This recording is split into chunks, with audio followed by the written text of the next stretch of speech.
My name is Jude Calvary, and today we are going to discuss tracking of behaviors, tracking of history from company to consumers. And all of this is caused by paid advertisements and by the company trying to make sure that ads are correctly placed in front of consumers like myself. And the first thing that we're going to get into is the ethical challenges behind this. The ethical challenges that companies have regarding tracking privacy concerns with ads, whether they're going too far or doing too much. But first off, I'm going to say my opinion. Is it ethical to do this type of tracking? And in my opinion, it is not ethical at all because of this reason. More than 95% or 99% even of the tracking of my behaviors, like say my online history or my social media history or anything like that that tracks these personalized ads, 99% of the time, they're not, I do not know I'm being tracked. You know, most of the time whenever I agree to be tracked, it's either behind some few pages of a document or something like that. And if I don't sign, I don't get to use the platform of Instagram, or I don't get to use the platform of TikTok, or whatever web page it is. So, and I, as a consumer, I think it's a little bit sketch because these large companies know that a regular person's not going to scroll and scroll and scroll through these documents to know that their history is being tracked. And also along those lines, I believe it is not ethical because at the end of the day, what's the reason of these personalized ads? These companies are just making a buttload of money from tracking us regular citizens, us regular consumers, by tracking us, sourcing our information, and then selling it off to other companies. Lord knows who they're selling it to, as long as they're making a buck. So I think it can get a little dangerous when it comes to that, because at the end of the day, for most of these large companies, it's all about money. And who are they really selling our information to? And do they care who they're selling our information to? Next, we're going to be talking about stealth advertising, native advertising, regulations, misleading, and false claims. So first, stealth advertising. It is hidden or non-disclosed promotional content. Think of a movie. Think of your movie. You're in a movie theater watching a movie, and there's a family at the dinner table sitting down drinking a Coca-Cola. At first, we might not think much about it, but after taking a class like this one, we know that Coca-Cola has paid a price for this stealth ad to be placed inside of the movie.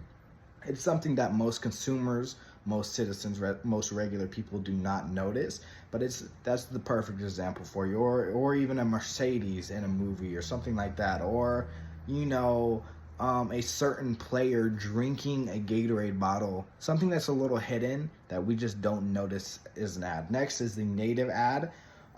It is designed to blend in with regular content. For example, like a social media post. It happens to me all the time. I don't know about you, but I'll be on social media, TikTok, Instagram, something like that. I'll be scrolling, and something will engage my interest. I'll watch the video, and then I'll look down a little bit, and in a little blue corner it says an ad, a paid ad, or something like that. So then these native ads, they are integrated with a little bit of transparency and a little bit of advertisement. They're not like the stealth hidden advertisements where the consumer just has no idea that they're being, advertised. But yeah, the native ad has a little bit of transparency, a little bit of hidden in your regular lifestyle. Next is the regulations. The FTC is the main regulator that commands these ads, and they just really hit it on the pin.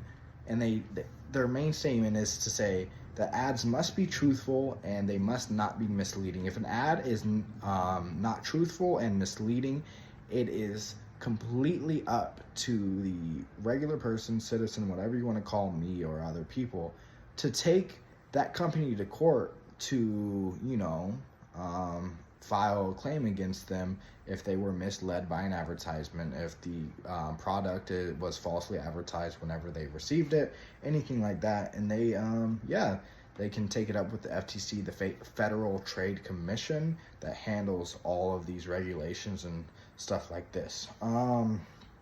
But yes, it says give 2 examples of, something like, stealth advertisement, native advertisement, and,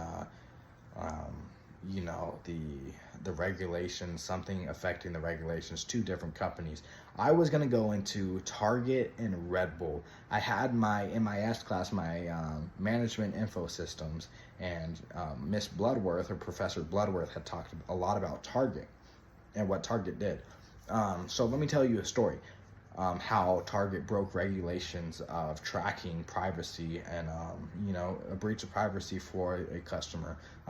So there was this lady, she was younger age, I think she was low 20s, maybe high teens, but she had been buying stuff from Target for years and years. And one day, she's still living at the house with her parents. One day, the parents and this young lady received a piece of mail that was from Target that said, "Congratulations on your pregnancy." Sorry, I just got a low battery notification.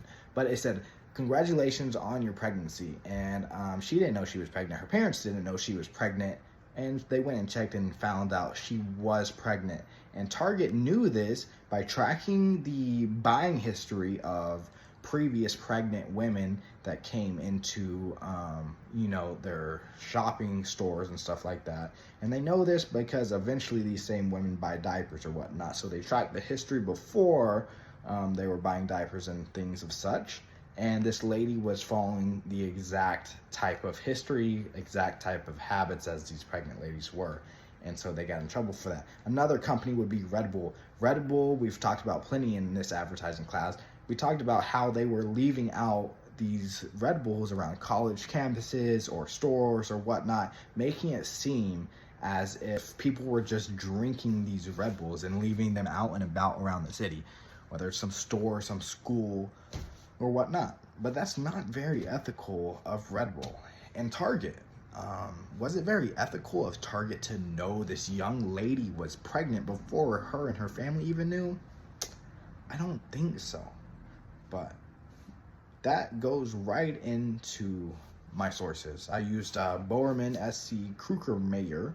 He wrote on online behavior advertisement, discussing ethical and privacy issues in tracking and targeted advertisement. It goes into depth on what's ethical, what's moral when it comes to tracking, like Target was tracking this young lady. What is ethical in this industry? And a lot of the time when we use ethics and morals as people, I feel like it does get based off what the word, the Bible, teaches us. So we could use that as a guide more so. My next source that I used to make this video was KNRM. It's on embedded advertisement in television, disclosure, deception, and free speech.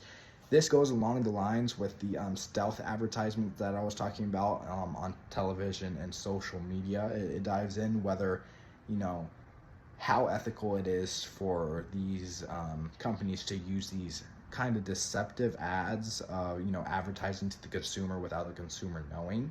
Me personally, I don't think it's too ethically wrong for the specific examples I use, like Mercedes or Coca-Cola inside of a movie.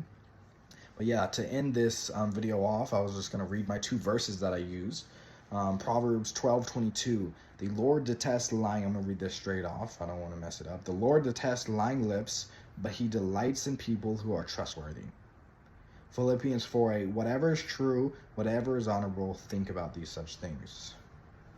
Hey, it's not like, a group of people made a rule book for life. This goes hand in hand with what it looks like to morally advertise. And I think we specifically need to know this as SEU faculty and then as an SEU student, whenever we get into the industry, to be the example of how to be moral, how to be kind, how to be just. And we do that by using our word.